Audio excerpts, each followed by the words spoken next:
नमस्कार भाइयों बहनों, आप सभी का मेरे YouTube चैनल पर स्वागत है।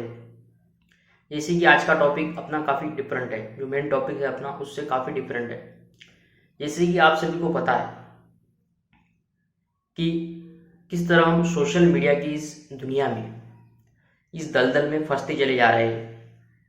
वो कौन सा भी सोशल मीडिया हो, हम उसमें फंसते चले जा रहे हैं। वो है हमारे फायदे के लिए, लेकिन हम उसका किस तरह दुष्परिणाम, खासकर सोशल मीडिया का दुष्परिणाम हमारे धार्मिक सामाजिक जो रिश्ते हैं उसमें और हमारी मानसिकता पर किस तरह उसका परिणाम हो रहा है, उसके बारे में हम डिटेल में जानने वाले हैं। तो चलिए वीडियो को स्टार्ट करते हैं। जैसे कि आप सभी को पता है कि किसी का बर्थडे हो, किसी की जयंती हो, किसी का कुछ भी हो, फलाना हो ढमका हो, तो लिया अपना मोबाइल, डाल दिया व्हाट्सएप पर स्टेटस। यहाँ तक अपनी मानसिकता हमने सीमित रखी है। लिया मोबाइल की व्हाट्सएप पर स्टेटस लगा दिया। ये कब तक चलेगा इसकी कोई गारंटी नहीं है, ये कब बंद होगा। तो एक वक्त का खाना हम कम खा लेंगे, लेकिन भाई स्टेटस तो लगाना जरूरी है। दोस्त का बर्थडे है तो उसे बर्थडे विश करना कोई हाल में जरूरी है। भला ही हम गाड़ी चला रहे हो, फिर भी हम उसका स्टेटस लगाना नहीं भूलते। हमें याद आ जाए, अरे इसका बर्थडे था, हमने स्टेटस नहीं लगाया, लगा लिया स्टेटस व्हाट्सएप पर।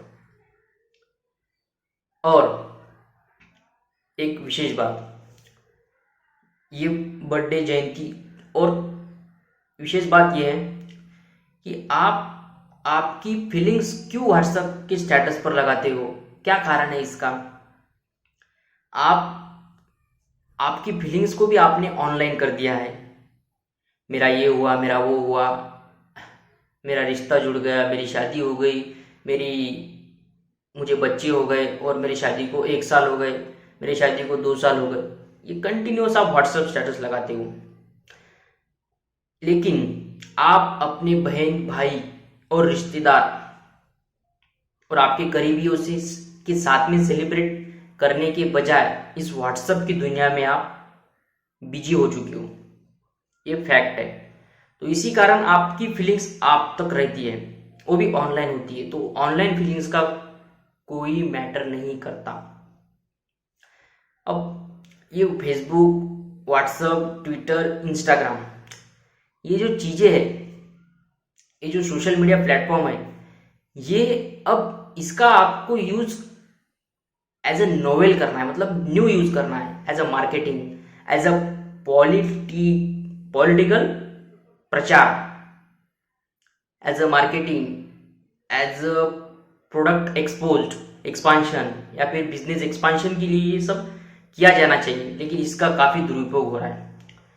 आप जानते नहीं होंगे इसका इतना दुष्परिणाम होता है। जब आप अपनी फीलिंग्स व्हाट्सएप या ऑनलाइन भेजते हो तो उसका किसी दूसरे पर और ज्यादा परिणाम होता है, और वो भी अपनी फीलिंग्स व्हाट्सएप या फेसबुक और इंस्टाग्राम पर शेयर करता चले जाता है। इसके कारण एक मानसिकता बन जाती है, और कभी कभी तो यही फीलिंग्स डिप्रेशन और सुसाइड तक आपको ले जा सकती है। ये फैक्ट है, ये सच्ची घटना है। और आप जो महान व्यक्तित्व का आप ये करते हो, दर्शन करवाते हो, इसकी जयंती उसकी जयंती लगा दिया व्हाट्सएप पर स्टेटस। क्या आपको पता है उस महान व्यक्ति के कार्य के बारे में?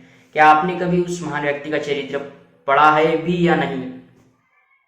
आपको उसके चरित्र के बारे में जानने से कोई घंटा मतलब नहीं पड़ता। लेकिन भैया इसकी जयंती है, इसका बर्थडे है, इसकी पुण्यतिथि है, लगा दिया इसका स्टेटस, बस हमारा काम हो गया। अगर उसकी जयंती पुण्यतिथि हर रोज भी या फिर हर रोज भी कोई ऐसा ऑप्शन मिले आपको, क्या किसी का स्टेटस लगाना है, तो आप बिंदास लगा लेते हो,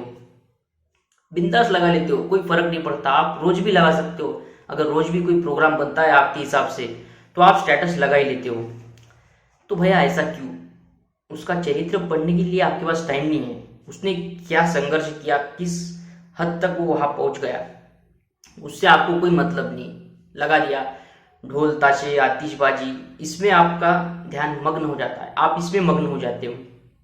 क्या आपने कभी ये नहीं सोचा जो कार्य ये महान व्यक्तित्व करते हैं, छत्रपति शिवाजी महाराज हो, डॉक्टर भीमराव अंबेडकर, बाबा साहेब अंबेडकर हो, जिन्होंने संविधान लिखा है, क्या आपने जाना उस संविधान के बारे में? क्या छत्रपति शिवाजी महाराज का चरित्र को आपने पढ़ा? क्या उसमें उनमें कितनी शक्ति थी, स्वराज के प्रति प्रेम था? और बाबा साहेब अम्बेडकर ने तो खुद संविधान लिखा, क्या उस संविधान के बारे में आपको पता है? उस संविधान को आप संविधान का कितना गलत इस्तेमाल अभी हो रहा है, खासकर पॉलिटिशियंस के द्वारा।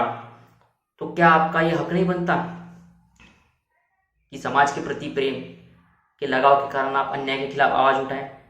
जो बाबा साहेब ने बताया, उनका चरित्र पढ़कर उन्हीं के विचारों पर थोड़ा तो भी उनके विचारों को अपने दिल और दिमाग में, उनके विचारों को अपने दिल और दिमाग में लाइए। देखिए किस तरह आपकी प्रगति होती है। लेकिन आपको इस बात से कोई लेना देना नहीं है। आप तो किसी दूसरी तरफ ही अपना दिमाग लगा रहे हो। उनके चरित्र को पढ़ने के लिए आपके पास वक्त नहीं, लेकिन स्टेटस, गाने, ढोल तमाशे करने के लिए आपके पास बेहतरीन वक्त है।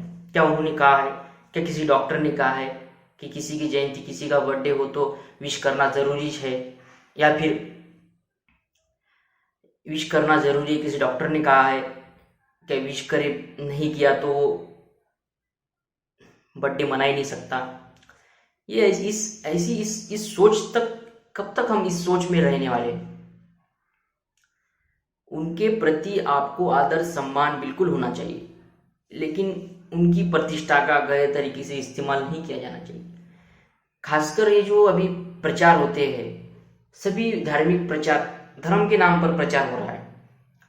कई बाबा साहब अम्बेडकर, शिवाजी महाराज, या फिर कोई अन्य किसी भी धर्म का हो, कोई भी हो, उनके धार्मिक फोटो लगा दिए जाते हैं पीछे बैकग्राउंड में, और यहाँ पर धार्मिक प्रचार शुरू हो जाता है। क्या आप उनकी उस फोटो देखकर इन उम्मीदवार को मतदान करते हैं? सच में बताइएगा मुझे, क्या इस फोटो देखकर आप ऐसे उम्मीदवारों को मतदान करते हैं? तो ये बिल्कुल गलत है। आपको एक्चुअल में आपको क्या कभी लगा नहीं क्या जिस तरह इन्हें हमेशा के लिए याद रखा जाएगा, बाबा साहेब हो, महात्मा गांधी हो, छत्रपति महाराज हो, इनको याद रखा जाएगा? क्या ऐसा काम हम नहीं कर सकते?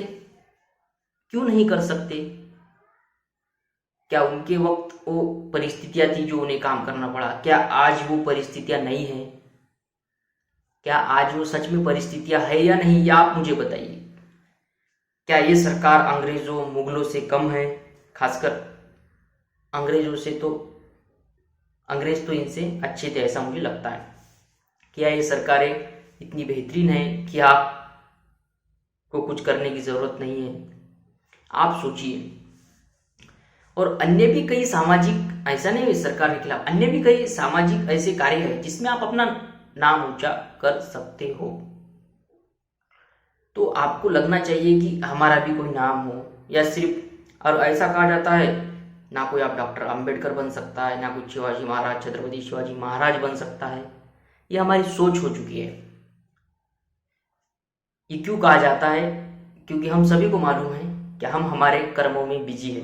व्हाट्सएप स्टेटस, इंस्टाग्राम, फेसबुक, ये स्टोरीज डालने हो, इसमें हम बिजी है। बस यहाँ तक हमारा उनके प्रति सम्मान, आदर सीमित हो चुका है। बाकी हमें कुछ लेना देना नहीं है, इतने तक हमारा सीमित। और इस कारण एक सबसे बड़ा कारण ये बनता जा रहा है कि अलग अलग धर्म के लोग अपने जो प्रतिष्ठित व्यक्ति है उनकी जयंती उत्सव मनाते हैं। इसके कारण जो धार्मिक डिफरेंस होते जा रहे हैं, मतलब धर्म में जो ये होती जा रहा है दूजा भाव, उसने जयंती साजरी की तो मैं भी जयंती साजरी करूंगा, मैं भी उत्सव मनाऊंगा। तो इसके कारण धर्म में फूट हो रही है। ये आपको समझ नहीं आ रहा है। ये सोशल मीडिया का वन ऑफ द बिगेस्ट क्या होता है ड्रॉबैक है। धर्म में फूट होती जा रही है। इसी कारण उसने वैसा किया तो मैं भी वैसा करूंगा, उसने स्टेटस लगाया तो मैं भी स्टेटस लगाऊंगा। बिना स्टेटस के तो कुछ हो ही नहीं रहा है। कुछ भी हुआ स्टेटस, मुझे ये हुआ, मुझे मेरे बाप ने मारा स्टेटस, मुझे मेरी माँ ने मारा स्टेटस, मुझे आज नींद नहीं आ रही स्टेटस डाल दिया। अपनी फीलिंग्स लेना नहीं देना नहीं, किसी अनजान को बताने के लिए। सब अनजान तो होते ही है। व्हाट्सएप की दुनिया, फेसबुक के फ्रेंड्स कहाँ रियल होते हैं? आपको जब कभी ज़रूरत पड़ी तो कहाँ कौन आता है। और एक बात, एक एग्जांपल देता हूँ कि किसी दोस्त का बर्थडे हो, सभी दोस्त उसका व्हाट्सएप पर स्टेटस लगा देते हैं, happy birthday happy birthday happy birthday, जे का हैप्पी वाला बर्थडे, जो कुछ होगा वो। लेकिन किसी एक दोस्त ने उसका स्टेटस नहीं लगाया, जो करीबी है, जिसने उसकी एक्चुअल में हेल्प की, जिसने उसकी एक्चुअल में मदद की, फाइनेंशियली हो या कुछ भी हो, उसने उसका स्टेटस नहीं लगाया, तो अगला नाराज हो जाता है कि इसने मुझे बर्थडे विश नहीं किया। अरे भाई, उसने तुझे बर्थडे विश नहीं किया, लेकिन उसके प्रति तेरे प्रति उसके दिल में क्या है ये तुझे पता है क्या? उसने तेरी कितनी मदद की है, ऑफलाइन मदद की है, ना कि ये ऑनलाइन। ऑनलाइन की दुनिया तो टोटली फेक है। तो वो उस दोस्ती टूट जाती है कि उसने स्टेटस नहीं लगाया, लेकिन उसने तेरे लिए क्या किया ये तूने कभी सोचा क्या? स्टेटस के अलावा कभी कुछ सोचा है किसी ने? नहीं सोचा है। आजकल स्टेटस की दुनिया है, सभी को लगता है व्हाट्सएप पर स्टेटस लगा दिया तो फुल एंड फाइनल हो गया। बस इतने हद तक अपनी सोच को हमने सीमित रखा है। तो मैं बहुत कुछ बताने वाला था, लेकिन वीडियो काफ़ी लंबा हो जाएगा, इसलिए मैं अब अपनी बात को यही रोकता हूँ। और इसके बारे में मैं और भी पार्ट 2 भी लाने वाला हूँ।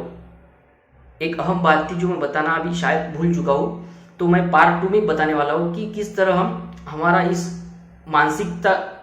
मानसिकता पर सोशल मीडिया का किस तरह दुष्परिणाम होता जा रहा है। आपको ये समझना होगा। तो चलिए हम यही रुकते हैं। वीडियो अच्छा लगे तो लाइक शेयर और कमेंट ज़रूर करें, और चैनल पर नए हो तो चैनल को सब्सक्राइब जरूर कर दीजिएगा। आप सभी का बहुत बहुत धन्यवाद।